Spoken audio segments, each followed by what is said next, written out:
Welcome back to the Pathfinders Podcast. I'm your host, Pete Schramm, founder and CEO of Latitude. And today we're not here to talk about me, but one of our awesome guests. And this is really rooted in the Pathfinders methodology, talking about a career map and a personal board of advisors, the what you've done, where you are, and where you want to go, the what aspect of things. And we couple that with the who. Reminder that the career map goes into those 5 different dimensions of past, present, and future. We talk about the job and position, the skills, the achievements, education, and certs, and some of that fun stuff along the way, because no matter what, at the end of the day, we're still people, and we ought to be having a little bit of fun, even if those folks in HR say that we have to, hold it back a little bit. But once we have that little bit of a map, wouldn't it make a lot of sense to share that with a couple of people, guides, advisors, maybe a personal board of advisors? So we'll talk about that. This will be posted on LinkedIn, on the podcast channels as well, Spotify, YouTube, and Apple Podcast. You know how we start this with a favorite quote of our guest. The author of this quote is Jane Dutton. You'll hear a little bit more about things in the Michigan area as we go through our show today. Rather than thinking of it as a trade-off between compassion and accountability, think about how you can combine the two. All right, so compassion and accountability, bringing those together. Amy Bouque, that's our guest today, Chief People Officer at Kelly Services, a global workforce solutions leader. She walks the walk, talks the talk. She knows her stuff and empowers over 5,000 employees by leading transformative HR practices and helping people through this meaningful work. She's guided by compassion, inclusion, empowerment. She champions purpose-driven careers and supports all work styles. She's no slouch outside of work either.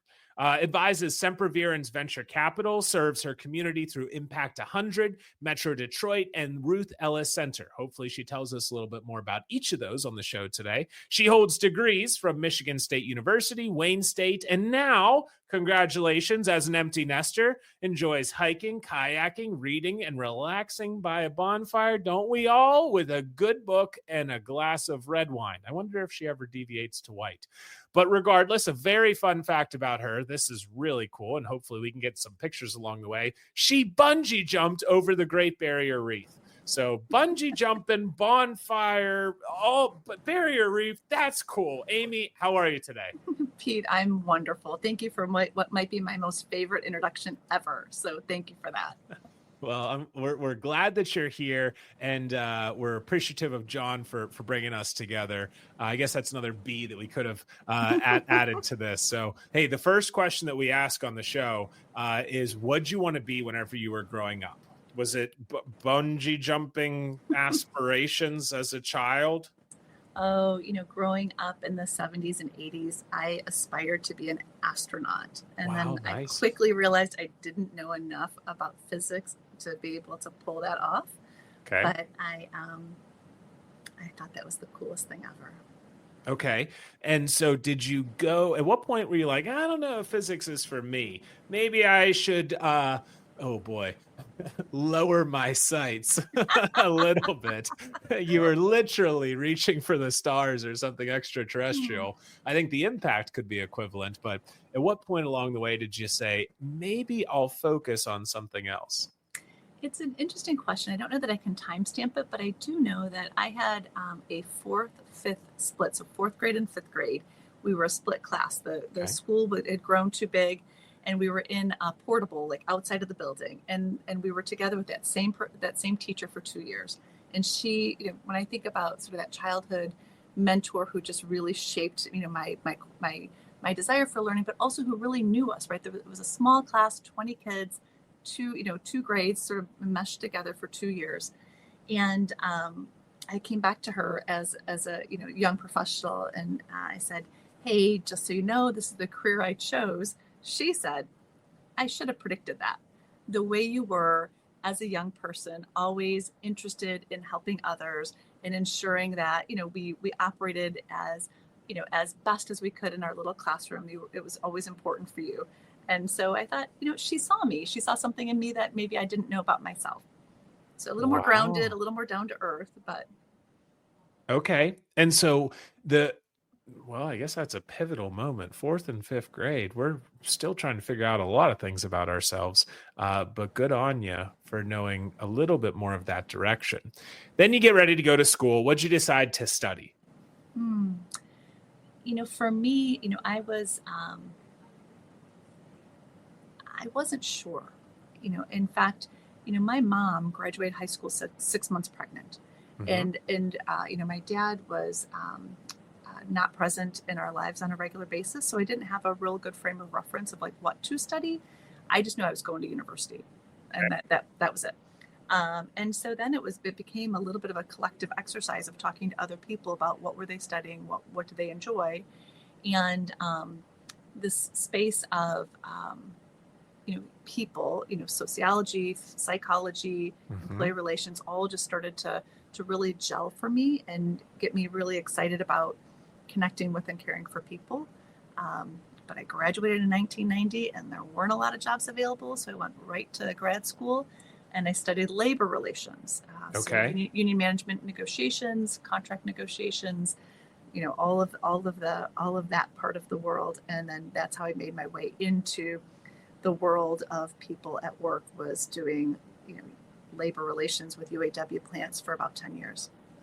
Whenever I was working for Lockheed Martin in Florida, it was my first time leading in a union environment, and it was with the UAW. And the only union experience I had up to that point was my dad was part of the Teamsters, right, at the dairy in Pittsburgh for my whole life. So I always thought, okay, union's not so terrible.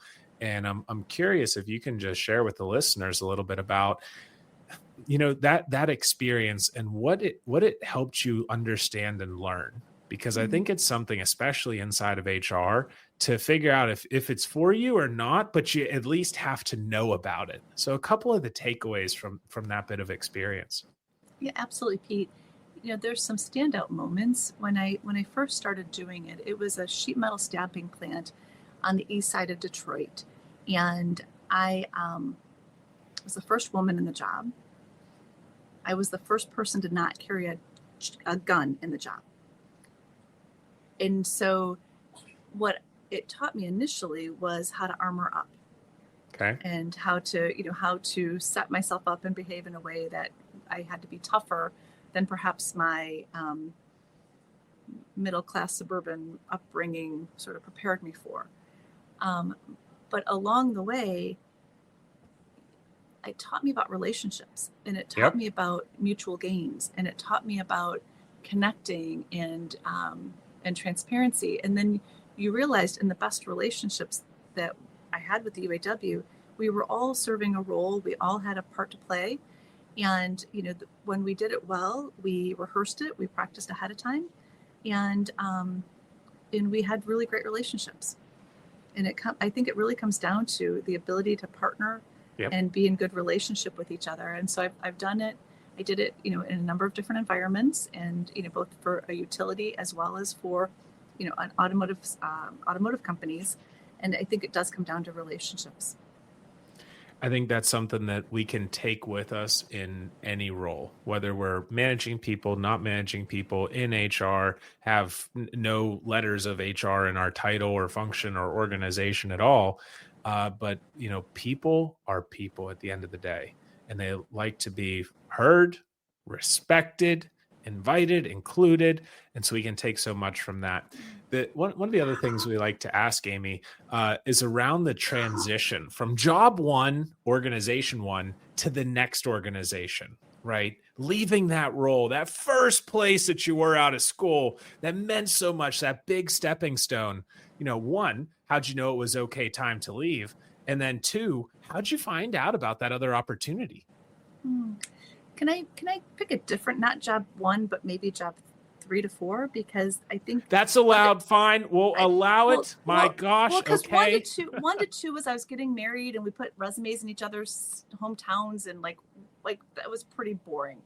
That's important. That's an important piece, because what you do, column 5 of the career map just came into your work life right there. That's okay. Yeah, but more exciting for me was probably like 3 to 4 and 4 to 5, and actually probably 5 to today. It was around my care and support of my leaders and former leaders. And so, my last 3 moves were prompted by former leaders. Okay.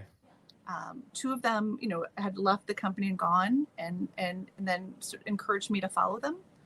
And the most recent, the current CHRO of my former employer got the call for this job. And she said, I'm not interested, but you should take my number 2. You should take Amy. And so it goes back to those relationships. And so then how did you weigh it? Because that's the thing that happens a lot of times. Should I stay or should I go now? Some people sing that part of it whenever they're going through that decision-making process. But how did you go through the pros, cons, if I go, if I stay, if I go in a year? And it seems like this has happened a couple of times, right? Maybe it was just luck or happenstance and people liked you after the first one. I don't think that's true. You're really good at what you do. So it happened time and time and time again. But how do you go through that kind of checks and balances process? I absolutely write it down. I absolutely write it down, and I guide people who are considering a job move.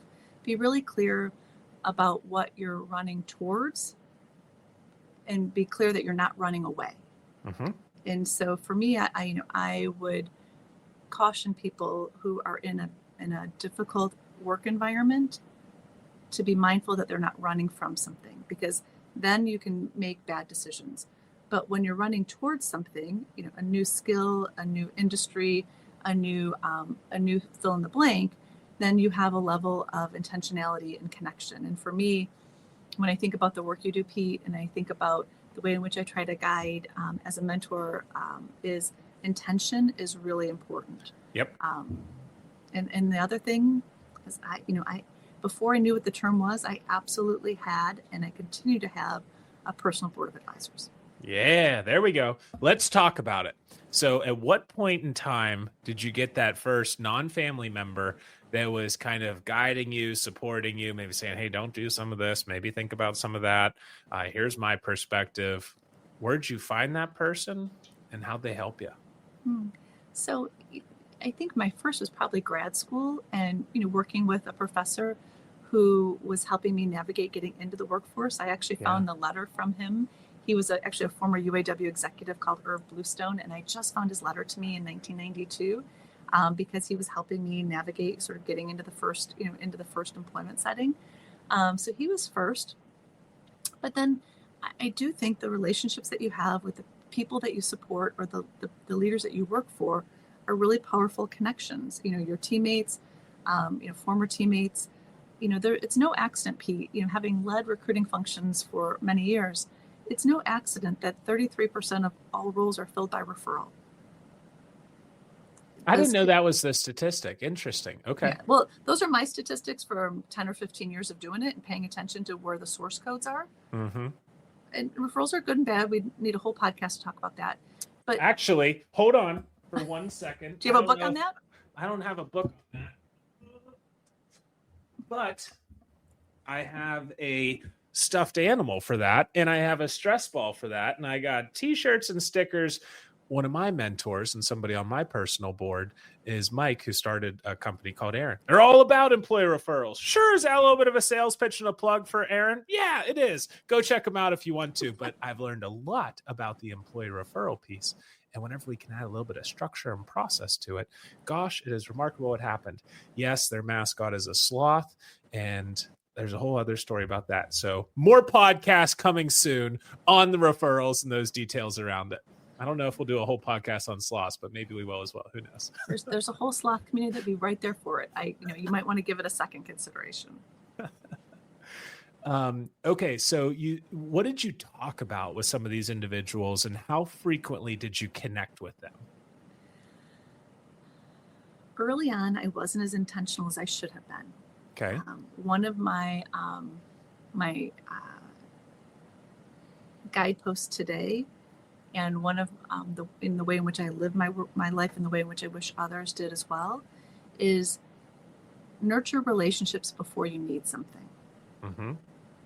I'm happy to do it anytime somebody wants something that I can help them with, whether or not it's a look at my resume, help me with an introduction, help me prepare for something, I'm always going to do it. But I feel better about it when the person connects with me along the way. Hey, just want to let you know, I got this promotion. I got this great opportunity. The job worked out great. Thank you so much for the feedback. I'm just checking in on you. Like this, nurturing a relationship so that it's not transactional, for me, is a vital component of making the world work well. And so it was much later in my life, probably in the last 10 years, that I've been really intentional about, like, these are the people I admire. These are the people who speak truth to me when I need the truth spoken. And these are the people whose wisdom just oozes out of their body, and I'm better every time I'm with them. And you quoted Dr. Jane Dutton in the intro, and she's one of those people. She gives me an hour every month. Okay, once a month with her for once about a month, an hour. 1 hour early in the morning. Okay. We have our cup of coffee virtually. Virtually, we meet in person, got it. But with camera most times. If their camera's working, right? That's something that's along the way. We might have issues with technology. I don't even know if you can see me right now or not, but hopefully. Most of the time.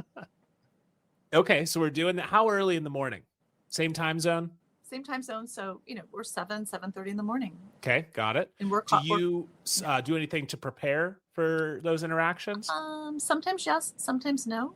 It was a role that had started, that she was on Kelly's board of directors. Mm-hmm. And we started to meet because she was bringing me up. I was a new CHRO, and she was bringing me up and guiding me into my role. And then after she exited the board a few years ago, I asked her if she would continue to nurture, me and my development. And so I absolutely have a OneNote that I use, mm-hmm. that I track our connections.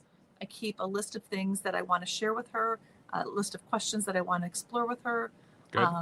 We do, we share a lot of this interest in the same things. So if there's something I can do to help her, then I'm going to do a backflip to do anything I can to promote the Center for Positive Organizations, which, if any listener is not a follower of the University of Michigan's Center for Positive Organization, go follow them right now. They're amazing. But that's wisdom I learned a little bit later in my life, and I'm sorry I didn't have that intentionality earlier. I don't think you have to say sorry. You figured it out, and it's all a growing piece, right? We don't know what we don't know. And whenever we have these guys, sometimes that's our job as leaders and mentors and advisors to others, is to reach out and try and be that hand up whenever they may not even know that it's needed. And a lot of times we'll find whenever working with younger individuals, less seasoned professionals, they say, I don't know that I'm ready to have a mentor yet. And you know what they're less ready for, Amy, is whenever they've been pretty successful as a mentee or a protege, and we say, hey, could you mentor this person? Oh my gosh, you wouldn't think that somebody just stole their house or their firstborn or something. They say, no way, I can't be a mentor. I can't guide somebody. What the heck am I going to say? So, okay, let's not call it mentorship. Let's stay far away from that.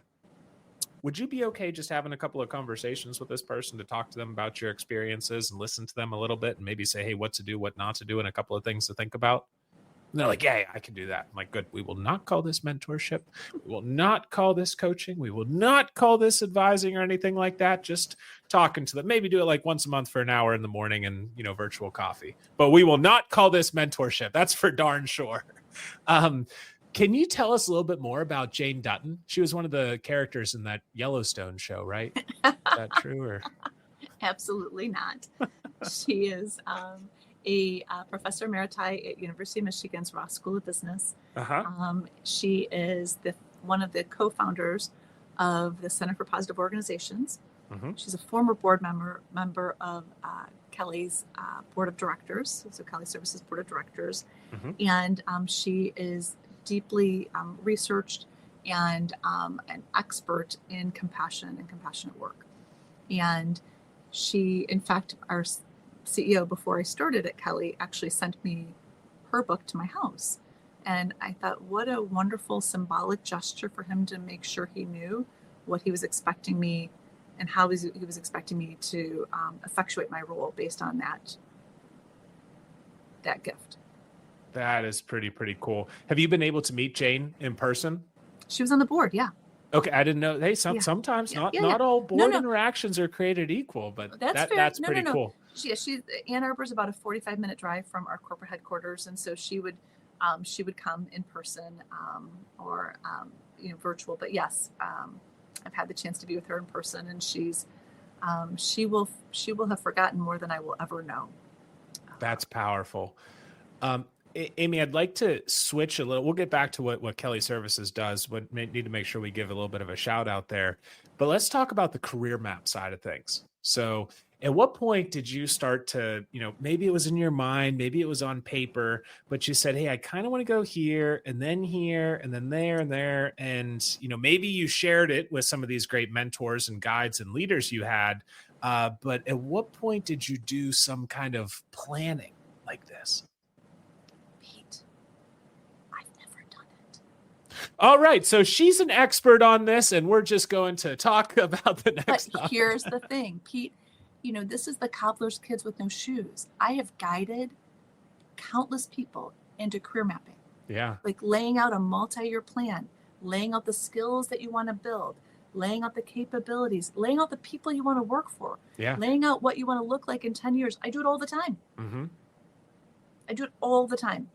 I'm so proud of the people that come back to me 5 years later and go, look, I did it. We did it. I got the experiences. I worked for the people. I got the knowledge. I got the promotion. And I didn't do it for myself. But I believe, like when I said a few minutes ago, I believe in the intentionality. I believe in the development of the self. I believe in taking the time, right?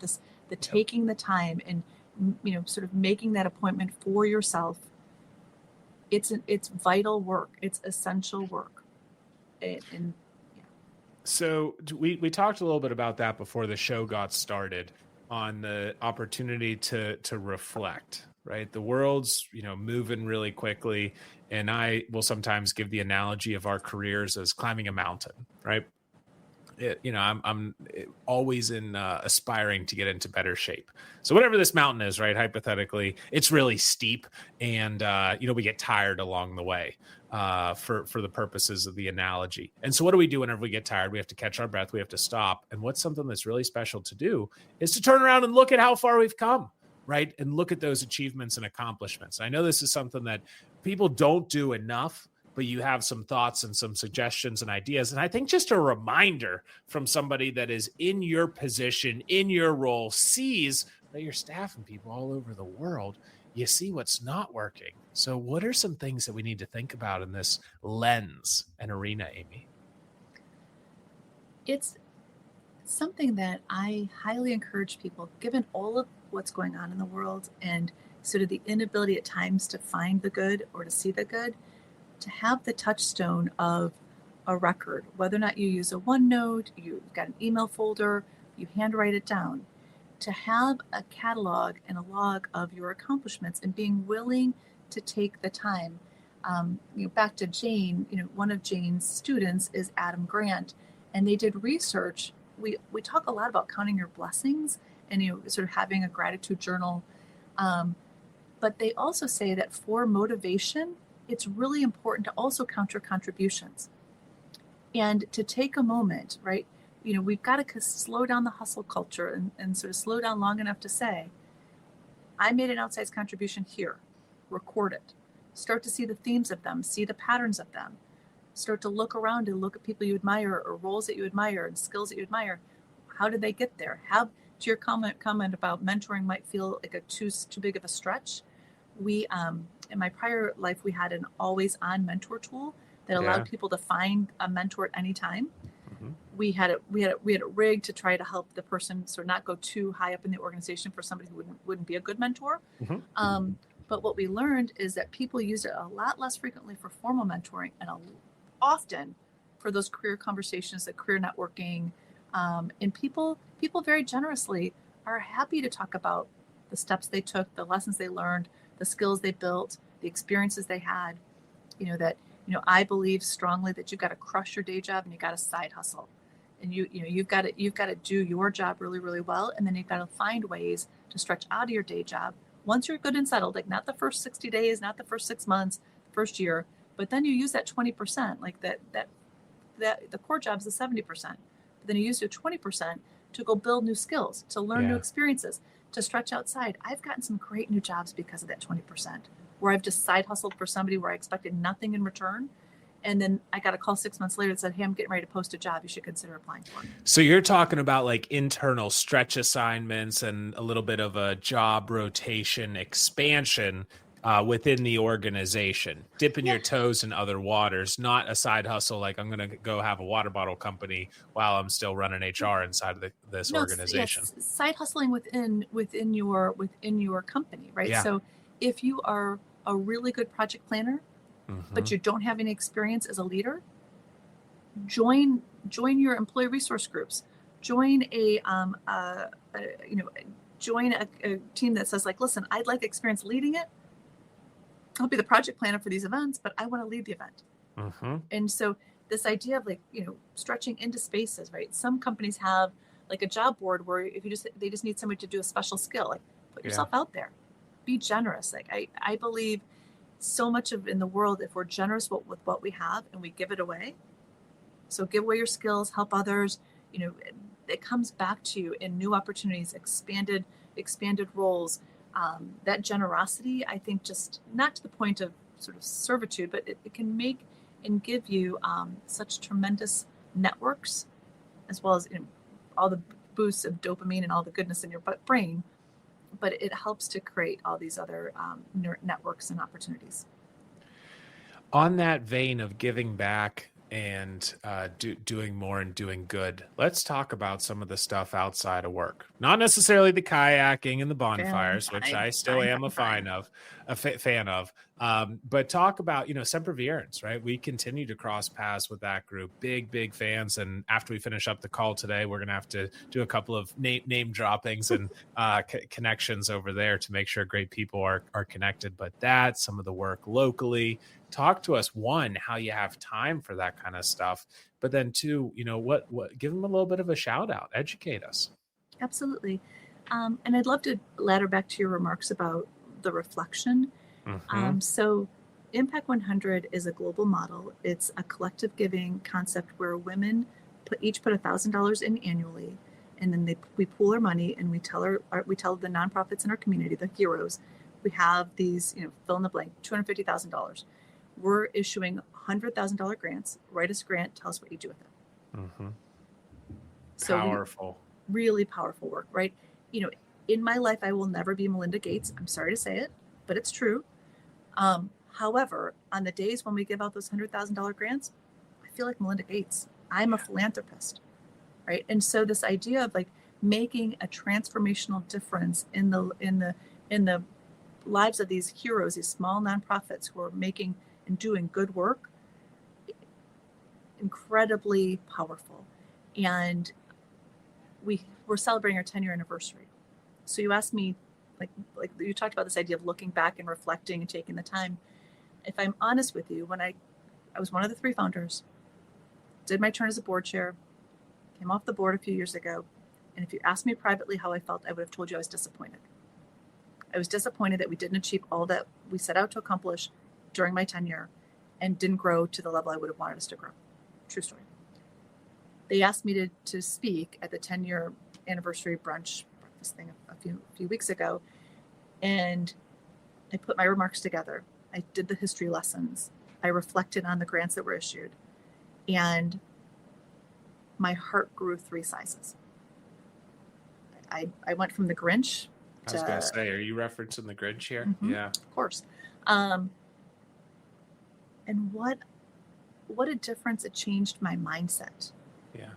To look back and go, oh wait, and then we brought some of those founders who've gotten those grants a few years ago, some that were CNN heroes, right, top 10 heroes, some that have, one was in People magazine, and they said, like, we asked them, like, what changed after you got our grant? And I separately asked them, and they didn't hear each other, and they said everything. And so this idea of like spending your discretionary effort and the time to do this kind of work, yes, I had the privilege of having a husband who stayed home to raise our kids. But I believe in my bones that through all of this adversity, through all of what's going on in the world, the only thing we can and should do is be in community with each other and serve our community. Yeah. Oh, I love it.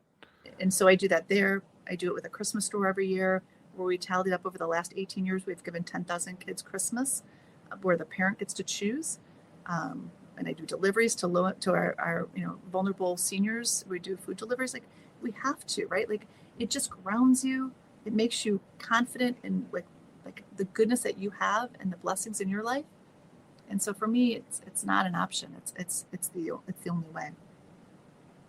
That is absolutely remarkable. And then the other one that we mentioned on Sempervirens, tell them a little bit more.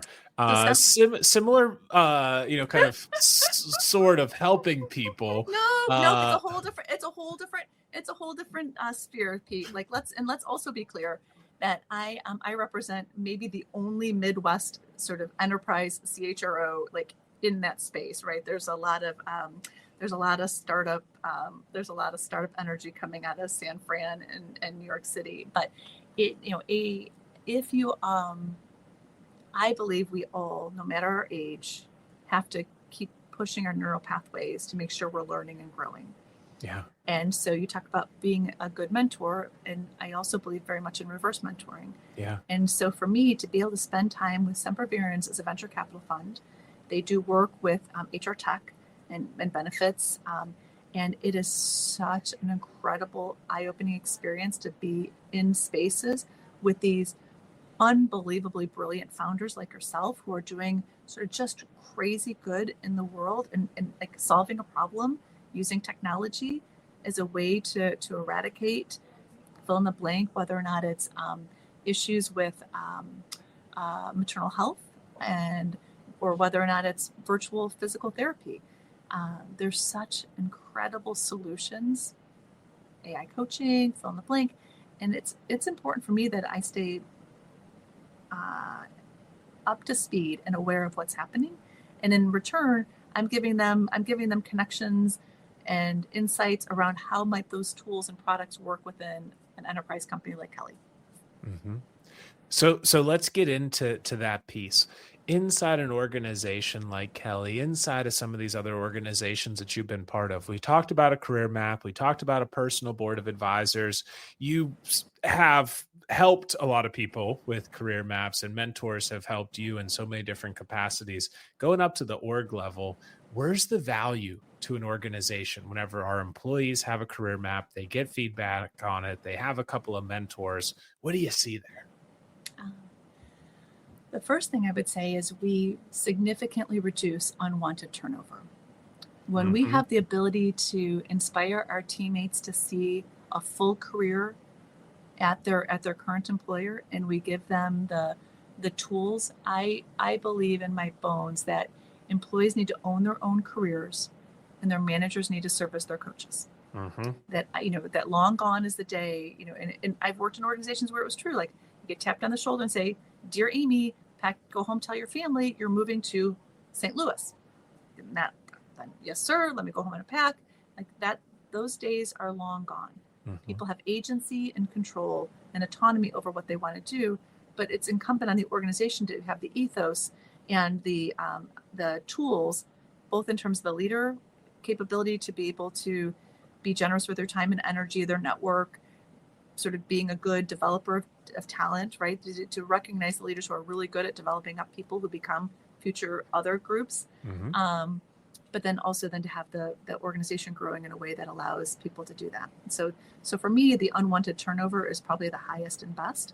2, we talk a lot about the cost of unwanted turnover. I don't think we really understand the full implication of unwanted turnover, right? What does it mean to the team when one of their teammates leaves? Especially when one of their teammates leaves because they were, fill in the blank, not well cared for, passed over for a promotion, just leaving with a sour taste in their mouth, right? That impacts the balance of the team. Have it happen a couple of times, and now you have a disengaged team. And so, and then the whole, it's easier to train a person when they're already with you, like sort of investing in your people. Like there's probably 10 things you and I could pop off together around why investing in your team, giving them the tools, giving them the resources is essential work. You're talking my language, and that's an opportunity, I think, for organizations to be able to do more and more. And that's hold the the entire why behind Latitude, right? To help ensure no one has to navigate their career journey alone, right? The who, what, when, where, why, how. Amy, I took a couple of notes over here, so I'm going to do a quick recap and then we'll wrap up. It'll take less than an hour and a half to get through all the gems that you shared with us. So Amy Bouque from the Michigan area, astronaut aspirations, and then these lower terrestrial dealings within our atmosphere really came together in 4th and 5th grade. Amy was seen. She was called to connect with and care for people. Grad school took her into labor relations, and she wasn't the first man on the moon, but she was the first woman in her job at a sheet metal stamping role. She was ready up to armor up. Relationships, communication, transparency. Many of her moves were sparked by former leaders and her spouse for the first one, which she didn't really want to amplify, but that's a big deal, right? Shared that our personal life can influence our professional journey.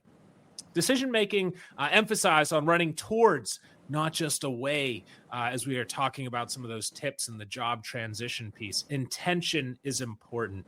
You gave a shout out to Irv in grad school as one of those leaders on your personal board. I love the statistic of about 33% of positions are staffed by referrals, cited by Amy herself. Proactive, not just reactive, is very important on our development journey. Be nurturing over needy when it comes to those relationships. Jane Dutton was quoted in the beginning, in the middle, and as we kept on going, University of Michigan. It's also interesting, University of Michigan after you're a Michigan State, alum. I'm not going to get into that, but Jane's an expert in compassion and compassionate work. Please reminder, go check out Center for Positive Organizations at the University of Michigan. Do as Amy says, not as she doesn't do whenever it comes to putting together a career map. Reflect, refresh, recalibrate. Count your blessings and count your contributions as well. Sometimes we have to halt the hustle to hone in on progress. You gave the tip to explore side hustles and stretch assignments internally. I love what Impact 100's doing. I actually got goosebumps as you're talking through those stories. And a reminder for us to be in our community and serve our community. We have a long list of things to talk about on a follow-on podcast whenever the organizational value of a career map and a personal board comes together. But we highlighted some of the hard and soft costs, impacts around reducing that unwanted turnover. So cheers to more compassion and accountability for all. Thanks for joining us today, Amy. My absolute privilege. Thank you so much, Pete.